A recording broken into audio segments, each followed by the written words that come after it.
Bonjour et bienvenue dans la saison 2 de Métamorphose, le podcast qui éveille la conscience. Je suis Anne Guéquier, fondatrice du magazine Féminin Bio, auteure et éditrice de projets engagés pour un nouveau monde. Chaque lundi, dès 7h, nous partons ensemble à la découverte d'un sujet lumineux avec une personnalité qui porte une voix d'éveil des consciences. Ce podcast est soutenu par notre partenaire officiel, l'entreprise familiale Léa Nature, fabricant français de produits bio et naturels, expert des plantes aussi dans le domaine de la santé, avec les compléments alimentaires Biosens en grande surface et BioPure, la naturopathie pour tous en para, pharmacie et magasin bio. Merci à notre partenaire pour ses engagements en faveur de notre bien-être et de l'environnement.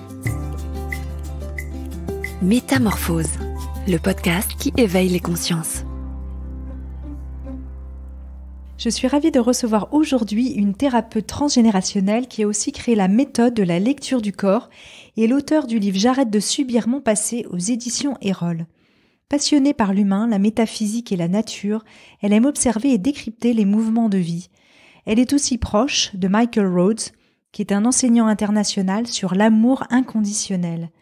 Avec elle, aujourd'hui, nous allons évoquer ce qu'elle lit dans nos corps et nos êtres confinés, mais aussi parler de déconfinement et de ce que cette pandémie évoque dans nos histoires en transgénérationnel. J'ai la joie d'accueillir pour la deuxième fois dans Métamorphose Céline Tadiotto. Bonjour Céline. Bonjour Anne, je suis absolument ravie de cette rencontre aujourd'hui. Moi de même, et nous sommes toutes les deux confinées en Suisse. Absolument. Nous sommes un tout petit peu moins confinés qu'en France. Oui, je pense qu'on a beaucoup de chance. Oui. On a de la nature et puis une contrainte morale aussi qui est peut-être vécue différemment. Oui, tout à fait. Le pays est plus petit et la situation est un petit peu différente. Mais en tout cas, c'est planétaire, cette histoire-là. Bien sûr. Et nous sommes françaises, l'une comme l'autre. Oui, tout à fait. Alors, on va commencer par cette première question pour que tu puisses un peu nous définir ce que c'est que cette méthode que tu as fondée, la lecture du corps, ou ce que tu appelles également le décodage biologique. D'accord. Alors, la lecture du corps, c'est la rencontre de deux chemins, un très ancien et un absolument d'actualité. Voilà, le plus ancien étant le Jin Shinjutsu, qui est l'ancêtre de l'acupuncture, et le plus récent étant la physique quantique avec la notion des champs morphogéniques. Donc en fait, le Jin Shinjutsu nous apporte une carte géographique du corps au niveau énergétique, au niveau de la lecture aussi de la forme du corps. Ça vient expliquer, montrer, donner la possibilité à la personne qui vit dans son corps de lire où sont ses harmonies et où sont ses disharmonies. Vois-tu ? Par exemple, avec la situation actuelle, oui. Le coronavirus va toucher les personnes au niveau des poumons. On en parlera probablement dans quelques minutes. Eh bien, ça, on peut le voir en termes de lecture du corps. Là où la rencontre se fait avec la médecine quantique, avec la physique quantique, c'est que les champs morphogéniques, ce sont des champs d'information qui émanent de tout ce qui est vivant. D'accord ?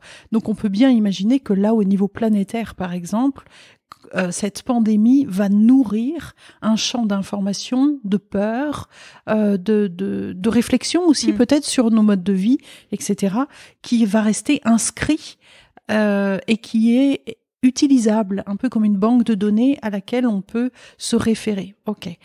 Pour se référer à cette banque de données, ça fait appel à ce que les pays anglophones nomment les capacités psychiques, d'accord, d'un individu. Donc ça va être de la sensorialité, une capacité auditive un peu très ouverte, on va dire, voilà. Donc la lecture du corps, quand quelqu'un entre dans mon cabinet, eh bien, je vais me mettre à la disposition de son champ morphogénique, de son champ d'information, et je vais lui transmettre ce que son corps essaye de lui faire entendre sans qu'il parvienne à en prendre conscience. D'accord. Par rapport à la kinésiologie, par exemple, est-ce que ça se rapprocherait un petit peu de cette discipline ? Oui, on pourrait dire que ça se rapproche un petit peu, si ce n'est qu'il n'y a pas de protocole en lecture du corps. C'est vraiment une traduction, une mise en mots pour l'individu de ce qu'il porte comme information, que ce soit au niveau physique, émotionnel, psychique, spirituel, philosophique. Quand je dis philosophique, c'est-à-dire comment la personne voit la vie. Oui. Donc, la lecture du corps, bien évidemment, dans une période de pandémie, eh bien, elle est extrêmement intéressante pour moi. C'est un regard que que je pose sur les individus et sur ce qui pourrait être fait par chacun pour lui-même. De façon efficace. Bien sûr. Alors venons-en justement à l'aspect pratique tout de suite. Maintenant que tu nous as bien expliqué ce que c'était, qu'est-ce que tu peux lire justement dans nos corps qui est vécu pendant cette période d'un point de vue un peu global? Alors, la première chose qui nous vient à l'esprit quand on parle du Covid-19, du coronavirus, c'est les poumons, l'aspect des poumons, d'accord ? Et cet organe, pour les Japonais, c'est un organe qui va exprimer en harmonie ou en disharmonie, tout ce qui a trait à la tristesse, au deuil et à la joie de vivre. Et en fait, dans la période actuelle, eh bien, c'est un peu difficile parce que on voit bien qu'avec les individus qui meurent, par exemple, dans les maisons de retraite, dans les EHPAD, dans les EHPAD et puis aussi à l'hôpital, les protocoles de sécurité pour par rapport à cette épidémie, eh bien, entraîne que les proches dans la famille ne peuvent pas véritablement venir rendre un dernier hommage à la personne qui va partir. Je crois qu'actuellement, on a droit à 15 minutes de proximité.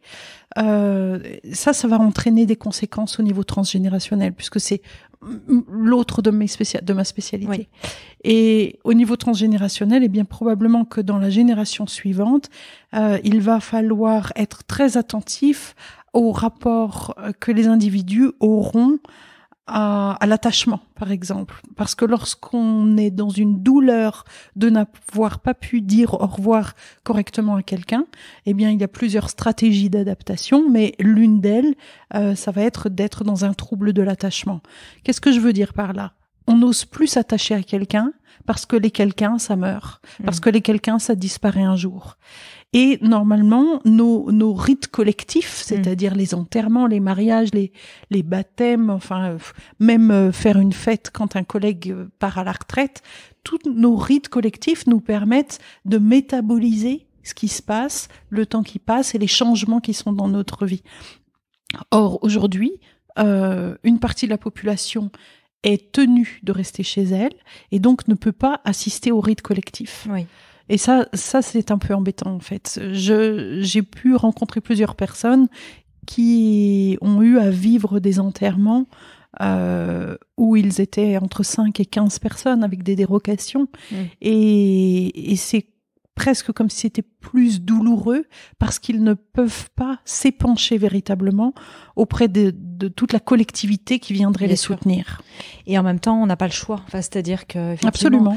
On pourrait l'organiser peut-être un peu mieux et trouver une manière de ritualiser, mais quelque part, c'est comme ça.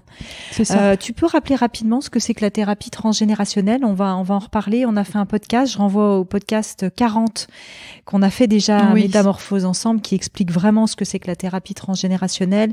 Et le livre que tu as écrit, on a beaucoup parlé de J'arrête de subir mon passé. Comment se libérer de nos fantômes et de notre généalogie sans pour autant les blâmer. Toujours, on absolument, est en conscience sur son passé, mais sans dire c'est la faute d'un tel grand-père, telle grand-mère. Rapidement, un peu nous redire ce que c'est.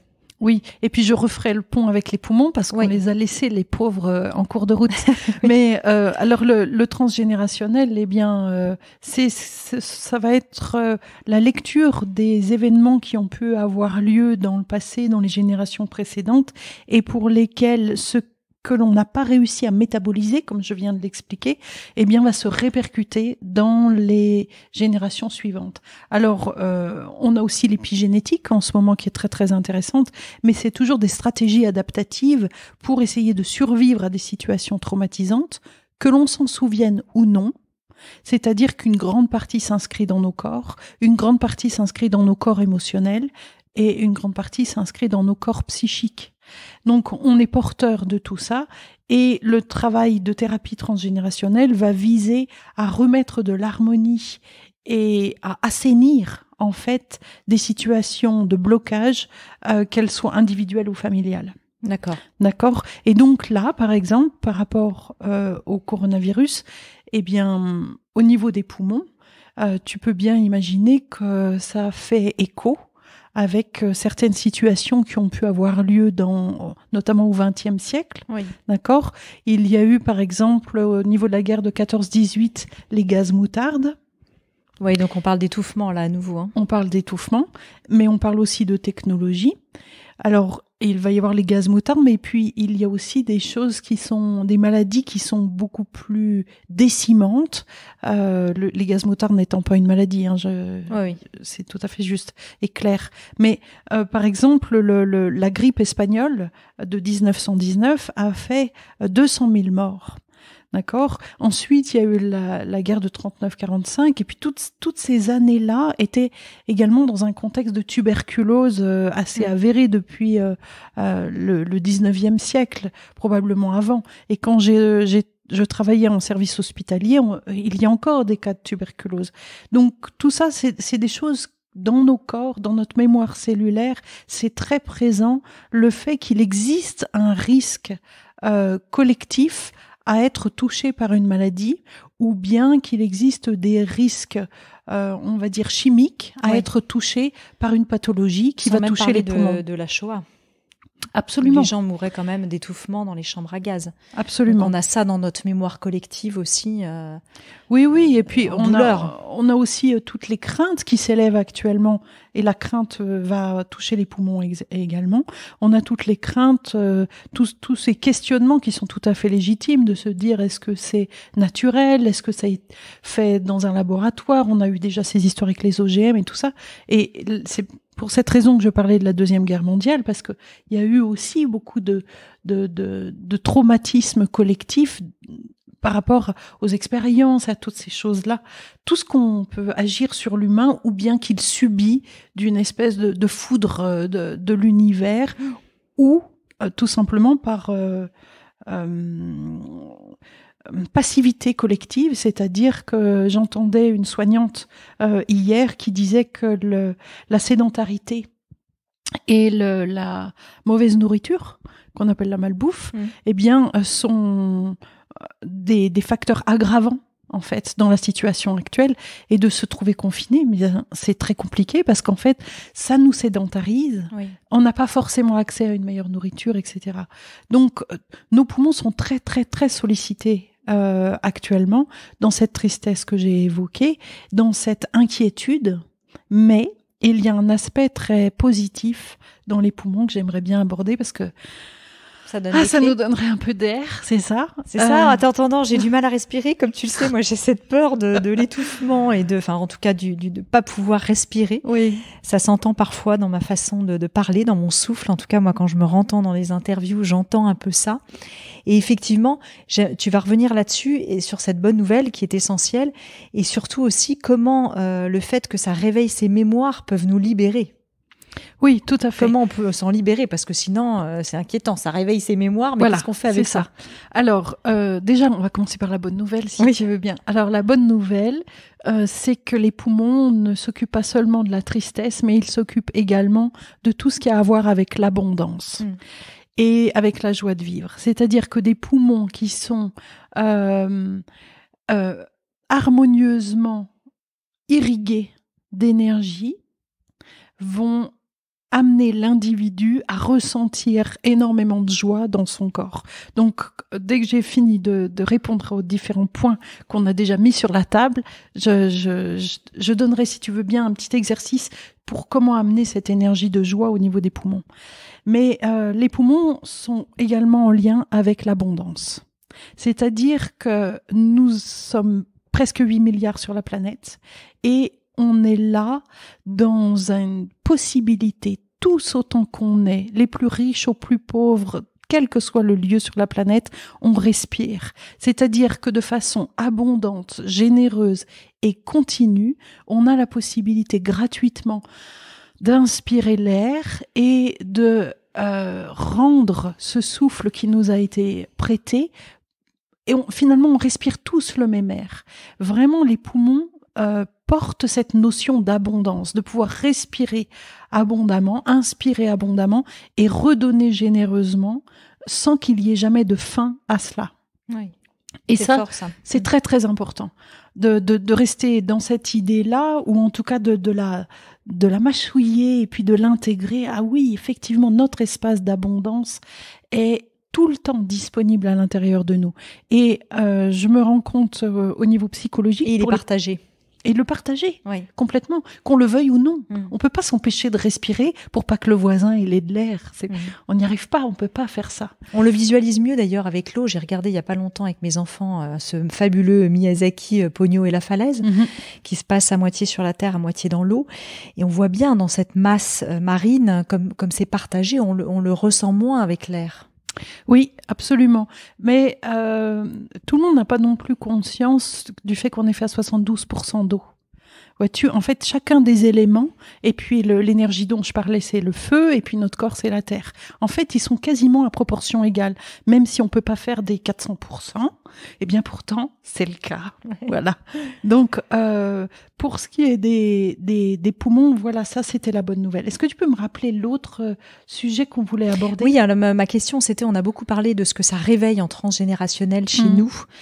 Ces peurs d'étouffement qui viennent de la grippe espagnole, un certain nombre de pathologies, du gaz moutarde, on parlait de la Shoah, c'était un peu anxiogène ce qu'on disait.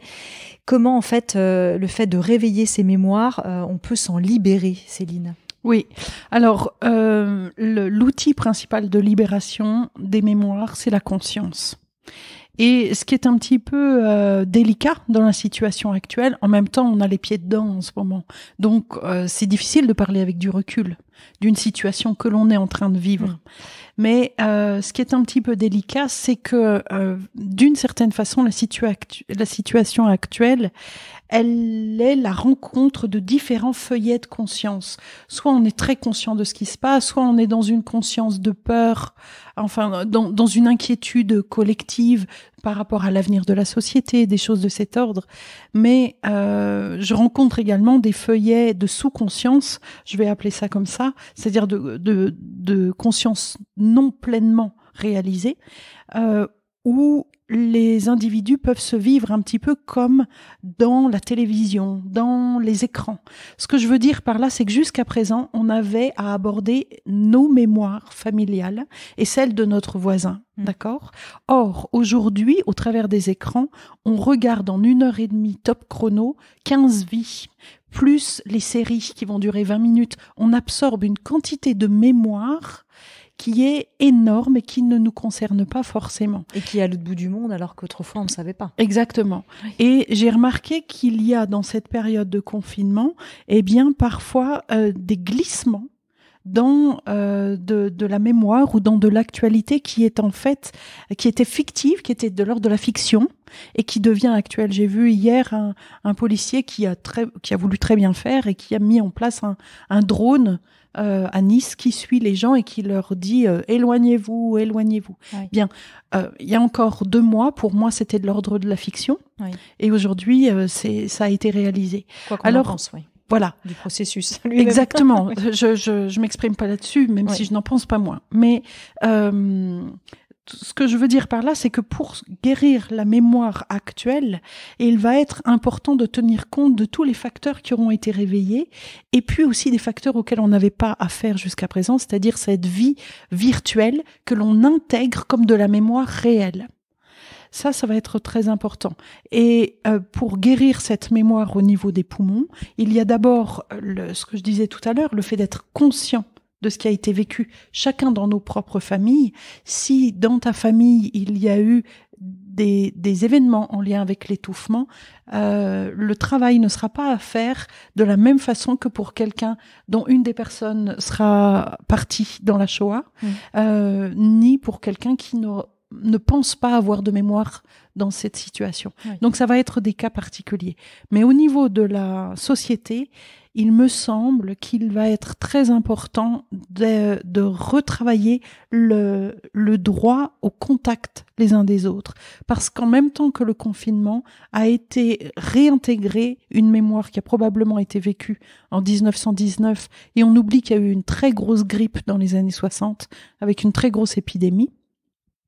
Et ces informations-là, elles visent à croire ou à ressentir que l'autre est potentiellement un danger pour nous-mêmes, que l'autre est potentiellement porteur de quelque chose qui nous échappe et qui pourrait mettre à mal l'univers stable qui était le nôtre jusqu'à présent.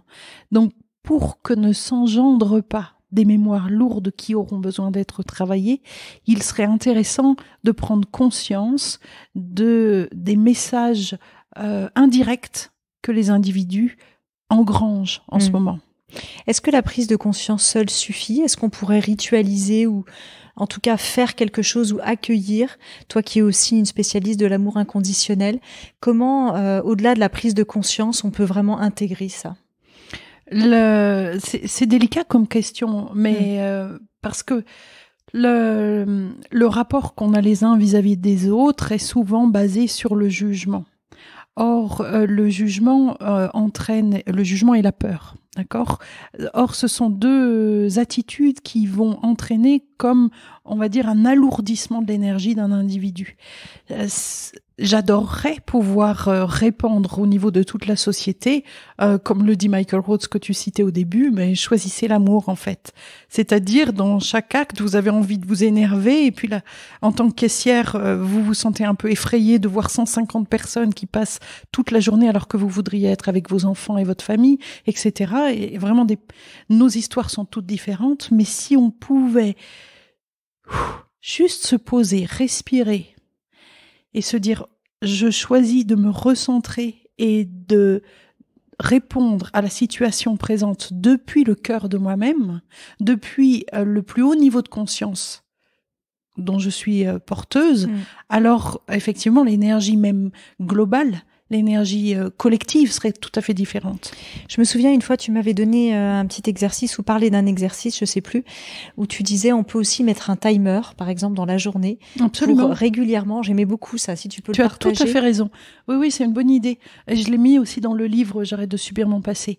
En fait, on peut, avec nos téléphones portables, les régler sur toutes les 3 heures, par exemple, ou toutes les heures pour qu'ils buzzent, pour qu'ils tremblent ou qu'ils fassent un petit son qu'on adore ou une chanson. Et à ce moment-là, on se rassemble vis-à-vis de soi-même, on s'arrête 1 minute et on se dit de quoi est-ce que j'ai besoin là maintenant ? Et là maintenant, à l'instant, est-ce que j'étais dans une attitude d'amour vis-à-vis de ma vie, vis-à-vis de mes enfants ? Parce que être confiné avec des enfants qui doivent faire leurs devoirs à la maison, tout ça, des situations ont dû être très compliquées. Oui. Et ce petit outil de rappel qui est vieux comme le monde. Dans presque toutes les cultures du monde, on trouve la cloche qui permettait de sonner le rappel. Et c'est pas un rappel pour aller manger à la cantine, c'est un rappel pour revenir à soi. Oui. En fait, depuis là où je suis, est-ce que je suis dans le meilleur de moi-même ? Est-ce que je suis dans mon plus grand potentiel ? J'adore cet exercice et merci de l'avoir repartagé. Alors, on était sur les organes, on a parlé des poumons. Il y a d'autres organes qui sont particulièrement touchés, j'imagine, par le virus. L'estomac, la gorge. On sait qu'il y a aussi des symptômes, beaucoup de gens qui ont des symptômes de désordre un peu gastro. Est-ce que nous disent en lecture du corps ces autres organes ? Oui, j'adore ta question parce que je me réjouis d'y répondre. En fait, je rappelle quand même que tu es naturopathe et infirmière d'État. Je l'ai pas redit dans mon introduction, je l'avais dit dans la précédente. Mais aussi, en fait, je pratique le Jinshin-Jutsu depuis maintenant plus d'une 20aine d'années. Oui. Et ça me donne quand même beaucoup d'expérience. Le premier organe, et puis certains vont sauter au plafond, alors préparez-vous, parce que ça n'en est pas un tel qu'on le nomme, c'est la peau. D'accord ? Cette surface énorme qui nous entoure et qui est également à l'intérieur de nous-mêmes. Il faut savoir que de la bouche jusqu'au rectum, c'est aussi la peau. À l'intérieur de nos poumons, c'est de la peau. D'accord ?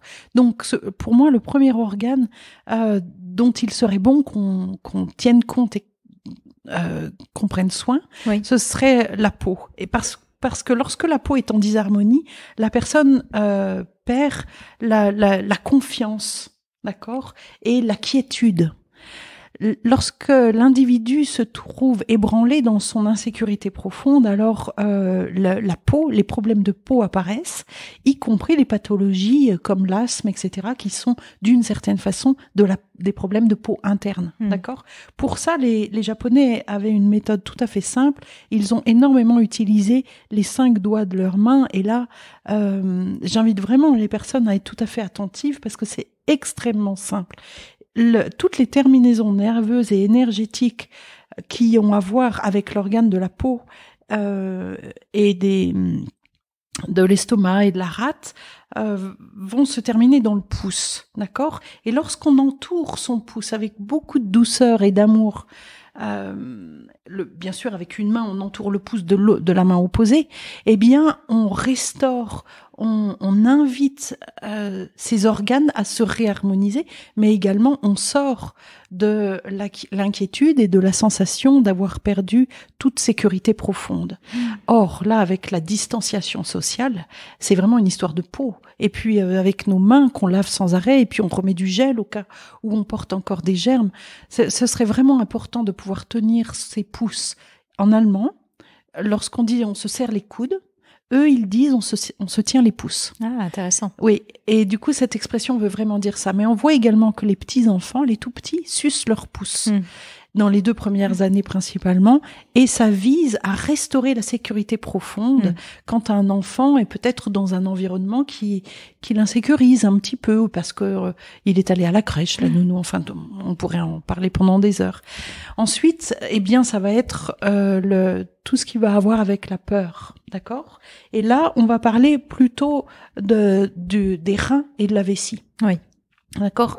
Pour ça, alors pour les pouces, on câline d'un côté, de l'autre, c'est ça ? On peut faire ça combien de temps, juste pour préciser ? Une dizaine de minutes. D'accord. C'est l'idéal, mais comme on est dans des vies très très pressées, oui. L'idéal c'est d'entourer un doigt, même si on sait plus à quoi il sert ce doigt-là, d'entourer un doigt, de fermer les yeux et de respirer tranquillement sur 36 respirations. Juste d'être à l'écoute de sa respiration sur 36 respirations. 36 inspire, 36 expire. Exactement. D'accord. C'est ça, un cycle. Un cycle, c'est une expire. Voilà, une respiration. Donc l'index, va nous aider à soutenir les reins et la vessie, d'accord ? Mais je vais pas trop en parler aujourd'hui parce qu'on va rester plutôt dans ce qui est touché par le coronavirus. Le majeur, c'est le doigt qui présente et qui aide à harmoniser tout ce qui a à voir avec la colère. Et là, j'éprouve beaucoup de compassion vis-à-vis des soignants et de toutes les personnes qui n'ont pas pu rester confiné. On peut le vivre très douloureusement, le fait d'être confiné, mais on peut vivre et prendre en compte tout aussi considérablement ce qu'ont vécu les personnes qui étaient exposées. Bien sûr, parce qu'ils n'ont pas choisi d'être en contact avec des malades, contrairement à des soignants qui ont quand même si leurs conditions sont difficiles, douloureuses, il y a des problèmes de salaire, de conditions de travail. Tout ça, on est complètement d'accord et on soutient ça. Mais effectivement, quand on est caissière de supermarché ou en tout cas en lien avec le public, on n'a pas forcément choisi effectivement d'être en contact avec des malades. Oui, donc là, on entend bien que la sécurité profonde, elle a été mise à mal, mais aussi que les frustrations ont pu émerger, les frustrations, la jalousie, même pas forcément la jalousie amoureuse. Je parle là du fait d'envier ceux qui peuvent rester à la maison avec leurs enfants, d'accord ? Tout ça va toucher plus particulièrement le foie et la vésicule biliaire, et ça pourra être harmonisé selon le Jinjin Jutsu en tenant les majeurs, d'accord ? Donc toujours, je le répète, avec n'importe quelle main, on va aller tenir le doigt de la main opposée. Donc là, il s'agira d'entourer son majeur avec toute la douceur que l'on aimerait que le monde ait à notre égard. On entoure ce doigt et juste de fermer les yeux un instant dans la journée. Ça peut être même sous la douche ou dans les transports en commun ou etc. De tenir ce doigt et de respirer pour harmoniser cette énergie et être dans la quiétude, dans la paix plutôt que la colère. On doit faire les 36 respirations encore ou pas forcément ? Juste un petit peu déjà, c'est bien. Oui, juste un petit peu, c'est bien, mais on est des êtres qui aimons savoir comment il faut faire les choses pour que ça marche. Donc, je vais conseiller de faire 36 respirations sur chaque doigt. On peut le faire, oui. D'accord ? Ou 10 minutes si on a le temps. Et sur 20 minutes si on a du super temps. D'accord. Donc ça, c'est sur les majeurs et pour la colère. Donc là, on soutient rein et foie. Non, vésicule biliaire et foie pour le majeur. Vésicule biliaire et foie. Et je ne sais pas pourquoi tu as parlé aussi des reins. Mais j'ai parlé de reins et vessie pour l'index en lien avec la peur. Voilà, c'est ça. Ouais. Et puis, il nous reste 2 doigts. Oui. Et donc, on a celui qui va être extrêmement touché actuellement. Je parle maintenant de l'annulaire, l'avant-dernier doigt, parce que c'est celui qui est en lien avec les poumons et le côlon, d'accord ? Avec les poumons, le poumon. Et c'est-à-dire que c'est le doigt qui va harmoniser toutes les attitudes de tristesse et de deuil. De deuil d'une situation, de deuil d'une ancienne société, de deuil des aspirations profondes qui devaient être réalisées. Je voulais personnellement sortir un livre ces derniers temps. Eh bien, voilà, je dois faire le deuil de cette histoire-là parce que la situation n'est pas celle-ci. Oui. Ok, dans ces cas-là, pour tous les deuils à faire et pour toutes les tristesses, toutes les peines, eh bien, je vais tenir sur 36 respirations, en tout cas dans un temps calme et en conscience, mes annulaires. Et ça, c'est vraiment quelque chose que la population mondiale pourrait faire. Et on va terminer avec l'auriculaire, d'accord, qui est le petit doigt. Et celui-ci s'occupe d'aider toutes les attitudes où on fait des efforts, où on fait des sur-efforts pour arriver à s'adapter, à plaire à autrui, à faire ce qu'on nous demande. Et à nouveau, là, les soignants, on peut penser à eux parce que certains, dans certains services, ont pris énormément sur eux dans un contexte où la fatigue était déjà là.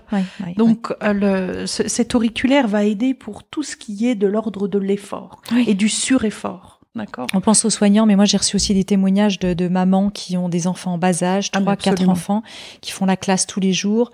Et est-ce que tu peux jouer avec moi? Si vous en avez marre de cette question, est-ce que tu peux jouer avec moi? Je lisais ça sur les réseaux sociaux et qui me témoignent de leur fatigue, de leur épuisement et comment je peux me ressourcer. Ben voilà, là tu leur donnes aussi un outil de ressourcement. C'est ça. Et alors moi je pourrais passer des heures à parler du Jin Shinjutsu, parce que c'est vraiment... j'adore donner des formations dessus, etc. Mais si je pouvais dire une dernière chose, notamment pour ces mamans et pour toutes les personnes qui auront eu l'envie... ou les papas, d'ailleurs. Oui, tous les parents.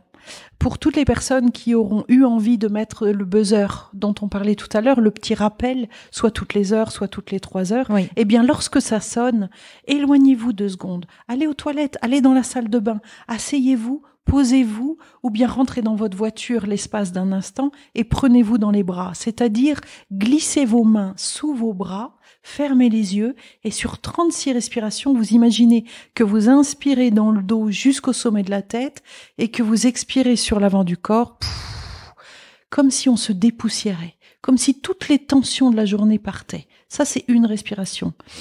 Et on recommence, on inspire dans le dos et on expire devant. Et en même temps, c'est un câlin qu'on se fait à soi-même. Énormément. Cette position, pour les Japonais, s'appelle la grande étreinte, la grande consolation. C'est vraiment ce dont on a besoin aujourd'hui de façon mondiale. Alors, si tu permets, un jour, tu m'as fait ce magnifique dessin de cette grande consolation et je te demanderais peut-être de le refaire pour qu'on puisse le partager sur les réseaux sociaux. Très volontiers. C'est une très bonne idée. Voilà. Au niveau des organes les plus touchés, tu crois qu'on a fait le tour là à peu près? Oui. Parfait. Alors du coup, on reprend par rapport à cette conscience. Je suis un peu perdue dans mes questions. J'aimerais quand même t'interroger sur en quoi cette traversée initiatique peut-elle être perçue comme une chance pour l'humanité. On reparlera aussi du fait que certaines personnes sont plus sensibles que d'autres à cet égrégore de la maladie, de la peur. Mais ça a à voir avec cette question de la chance quand même pour l'humanité aussi. Oui, parce que c'est vrai qu'on a vu 2 énormes tsunamis se rencontrer. Celui de la peur, de l'angoisse, de la restriction, de la soumission à l'ordre en fait, etc. Et en même temps, une très grande vague d'espoir de voir la société aller vers quelque chose de nouveau. C'est comme si toutes les aspirations étaient devenues possibles, tous les possibles s'étaient expansés. Et ça, c'est une très grande respiration pour l'humanité en fait. Donc la situation actuelle, elle est porteuse vraiment de ces 2 énergies-là. Et la conscience, c'est le fait de se positionner, je le répète, dans le plus grand potentiel de chacun. Qu'est-ce qui, dans mon humanité, reste à ouvrir pour que je sois dans le plus grand potentiel de moi-même, quelle que soit la situation extérieure, quel que soit ce que va devenir notre société, etc.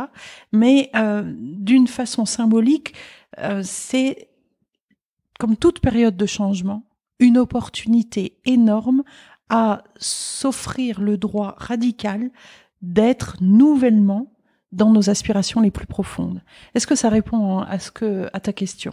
Oui, tout à fait. Oui, on pourrait de toute façon développer encore plus, mais c'est ça, parce que parfois c'est dur de dire que cette période peut être une chance pour l'humanité. C'est sûr que quand il y a des gens qui souffrent, qui meurent à ce moment, là où on parle, comme dit Franck Lebeil, il y a un moment là où on parle des gens qui emmènent des personnes à la morgue, à l'hôpital et qui souffrent, et en même temps, puisqu'on est incarné dans cette dualité, c'est pas ou, c'est et, on s'offre cette chance aussi pour l'humanité. Et en même temps, c'est un tout petit virus microscopique qui a réussi à arrêter la totalité d'une planète. C'est-à-dire que tout d'un coup, on s'est retrouvé pendant 2 mois, peut-être 3, peut-être, j'espère pas, trop longtemps, mais on se retrouve comme en suspens. Alors oui, il y a des hyper-travailleurs, mais la majorité de la population s'est retrouvée dans la possibilité de toucher et d'entendre des aspirations qui n'avaient plus voix au chapitre depuis longtemps, parce qu'il fallait courir, parce qu'il fallait faire ceci, parce qu'il fallait faire cela. C'est un temps pour lequel, encore une fois, on a tellement le nez sur le tableau parce qu'on est dedans, qu'il est difficile de savoir quoi en dire véritablement. Mais dans toute période de changement depuis le début de l'humanité, il nous est offert de nous positionner nouvellement. Et là, on retraverse des mémoires transgénérationnelles de grandes pandémies. On n'a pas parlé de la peste, mais ça a été catastrophique.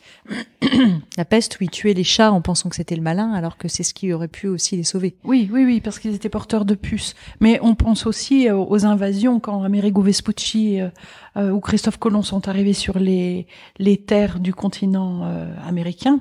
Eh bien, ils ont apporté la variole et des maladies qui ont décimé des populations entières. Donc en fait, c'est malheureusement pas nouveau. Sauf qu'aujourd'hui, avec notre confort, notre technologie, eh bien, ça nous surprend. Ça vient un peu nous cueillir par le fond de la culotte, parce que c'était... Ça nous saisit. Oui, ça nous saisit. C'était complètement inattendu et on se retrouve le bec dans l'eau sans avoir vraiment compris ce qui se passe. Donc, en ça, ces mémoires transgénérationnelles, elles nous servent puisqu'on l'a déjà vécu, et en même temps, c'est tellement nouveau que c'est la génération suivante qui va devoir s'occuper de travailler ce qu'on est en train de vivre actuellement. Bien sûr. C'est sûr que c'est pas la même chose quand on le vit et qu'on n'a jamais vécu ça, par exemple la génération de nos parents ou même nous, et puis nos enfants. Moi, j'ai des filles qui sont adolescentes. Déjà, à leur âge, elles vivent quelque chose de l'ordre d'une pandémie comme ça mondiale où tout est arrêté. C'est spectaculaire. Tout à fait. Et on voit vis-à-vis des adolescents que ça a généré beaucoup de frustration, de ne pas pouvoir aller voir les amis, etc. D'une certaine façon, notre mentalité adulte, qui aurait pourtant souvent des leçons à tirer si on les écoutait vraiment, ils ont des choses très intéressantes à dire, les ados, mais on a su prendre sur nous. Alors que quand on est en pleine adolescence et que c'est tout le temps le printemps, dans les cellules, ça bouillonne de vie. Les hormones. C'est ça. Donc là, les ados, je me permets juste de revenir un petit peu au niveau des organes. Le foie avec la frustration et la colère, a été très très sollicité. Ce serait vraiment bien de pouvoir faire des purges, des diètes, d'avoir une alimentation saine au sortir de toute cette histoire, pour pouvoir dégager toutes les toxines émotionnelles et énergétiques qu'on aura pu accumuler. Y compris donc chez les ados, comme tu viens de le dire. Là, on pense à quelle plante pour le foie? On parlait dans un podcast précédent de chardon-marie, artichaut. Toi, tu aimes bien aussi. C'est ça, tout ce qui est amer. Je dirais exactement la même chose. Tout ce qui est amer, y compris les endives, hein. Le radis noir va être très bien également, et puis les tisanes que tu viens de citer, bien que l'artichaut on puisse également le manger, évidemment. Oui, bien sûr. Voilà. Tu parlais de déconfinement, j'aimerais bien qu'on en parle un petit peu, même si on n'y est pas encore. En tout cas, on ne sait pas combien de temps, tout ça c'est encore de l'inconnu. Qu'est-ce qu'il serait bon de nourrir pour cette phase de déconfinement dans nos corps? Là, tu as parlé de détox. Est-ce qu'il y a autre chose qui te vient? Pour ce qui est du déconfinement, c'est pas très facile pour moi de pouvoir m'exprimer dessus, parce que encore une fois, la situation étant encore présente, ça peut être que de l'ordre de la projection. Mais les situations qui ont déjà été vécues par nos anciens, que ce soit au niveau familial ou au niveau sociétal, lorsqu'on sortait de grandes épidémies, eh bien, je dois reconnaître que je n'ai pas véritablement vu que les leçons étaient apprises. C'est-à-dire que certains modes de vie vont être améliorée pour un temps, ou bien certains États, je crois que c'est en Nouvelle-Zélande et en Australie où on ne peut pas, par exemple, importer d'animaux. Même si on déménage là-bas, on doit laisser notre animal de compagnie dans le pays d'origine, parce qu'ils ont vécu ça au niveau des maladies vétérinaires, pour le coup. Mais ce qui serait intéressant pour le déconfinement, c'est véritablement, et j'espère ne pas être trop saoulante à répéter toujours la même chose, c'est d'essayer que l'on s'installe dans la conscience, de se dire, ok, ça a déjà été fait, qu'est-ce qu'on peut faire différemment pour ne plus que ça se reproduise. Ou bien, toutes ces personnes, parce qu'il y a quand même de magnifiques témoignages de personnes qui peignent enfin, qui ont le temps de lire, qui ont enfin retrouvé la possibilité de discuter avec leurs enfants, avec leurs conjoints, de préparer des repas familiaux. Il y a des choses très très positives qui auront été vécues durant ce temps. Eh bien, qu'est-ce qu'on peut garder et avoir comme discipline de maturité? Qu'est-ce qu'on peut garder à l'esprit que ça c'était bien, ça c'était nécessaire et ça c'est important de pouvoir le renouveler. Oui, tout à fait. Je regardais un petit reportage très touchant sur des Italiens là qui descendaient des paniers chauds pour des SDF ou des gens de la rue, évidemment, qui en vont dans des centres mais qui ont souvent des snacks ou des repas froids. Et là, ils leur préparaient de la bonne pasta et tout ça, ils leur descendaient avec des paniers et c'était poétique de voir ça, c'était beau, c'était bon et ils se parlaient et c'est vrai qu'on a envie de garder ça. C'est ça, et c'est notre humanité en fait. Personnellement, je passe beaucoup de temps sur mon téléphone à répondre à tout, etc. Mais il n'empêche que notre vraie humanité, c'est le fait d'être en contact. Et là, en ce moment, on en est privé.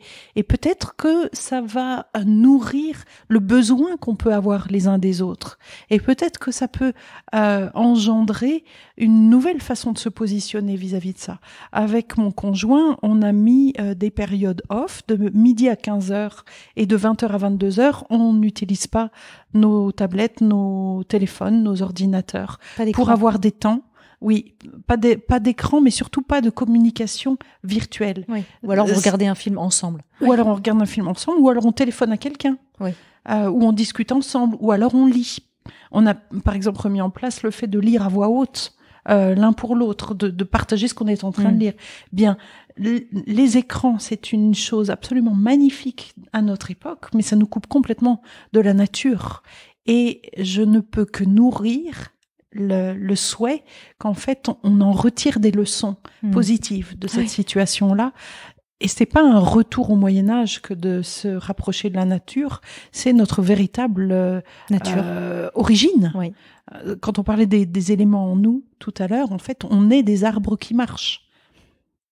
Quelle belle presque conclusion, Céline Tadiotto. Petit clin d'œil à ma fille aussi, qui a 12 ans, puisqu'on a lu ensemble un Agatha Christie à voix haute aussi. On se faisait la lecture l'une l'autre. Qu'est-ce que c'est agréable. Et à mes parents aussi qui font ça ensemble. C'est poétique, en fait, je trouve, de faire ça. Et la poésie, tu l'as évoqué tout à l'heure, mais elle fait vraiment partie de notre humanité. La poésie, la contemplation, le fait d'avoir le droit de rien faire, d'être bien dans une forêt, d'avoir les pieds sur la mousse. Oui. Tout ça, c'est de la poésie vivante. Bien sûr. Alors nous, on a aussi cette chance, comme tu le disais en introduction, d'être confinés dans un pays où on peut encore librement circuler dans la nature, ce qui n'est pas forcément le cas en France. On pense à ceux qui sont confinés en ville. Absolument. Dans les grandes villes. Mais du coup, on peut peut-être se réjouir qu'ils vont en ressentir d'autant plus le besoin. Bien sûr, après de se relier à ça. Exactement. Oui. Cette dernière question, Céline Tadiotto, toi qui reçois des gens en thérapie, que ce soit en physique, là en ce moment tu peux pas, tu le fais aussi beaucoup à distance par Skype. Est-ce que tu as des problèmes particuliers qui sont soulevés liés à ce confinement et que tu pourrais comme ça partager d'une manière un peu générale ? Eh bien, curieusement, non. Pas de mal-être spécifique lié au confinement. Je pense que d'autres soignants doivent recevoir ce type d'appel. J'ai au contraire beaucoup plus de personnes qui prennent le temps, qui se rendent compte qu'il est grand temps d'aborder des grands sujets de leur vie. Donc, je dirais plutôt que les très nombreux appels que je reçois en ce moment et le grand nombre de séances qui m'est donné d'offrir, elles touchent principalement le sujet de quel est le sens de ma vie. Qu'est-ce que je fais ici? Dans quelle direction j'ai envie d'aller? Et je trouve que c'est vraiment une émergence très, très positive et noble que je vois apparaître là dans les individus. Donc, curieusement, j'aurais pensé également que ça allait être très anxiogène. Alors, oui, il y a des personnes qui sont isolées, mais j'ai été assez surprise de voir qu'elles sont considérées, assez peu laissées pour compte. Je me suis beaucoup plus inquiétée pour les femmes battues, les hommes battus, pour les violences et les viols conjugaux, et aussi pour l'inceste dans les familles. Ça m'a vraiment préoccupée, ainsi que les sans-abri, d'accord? Mais vraiment, par rapport aux personnes que je suis amenée à aider, c'est plus dans des questions de fond qui enfin émergent, que ce soit des personnes qui étaient confinées ou des personnes qui sont en hypertravail. D'accord, très bien.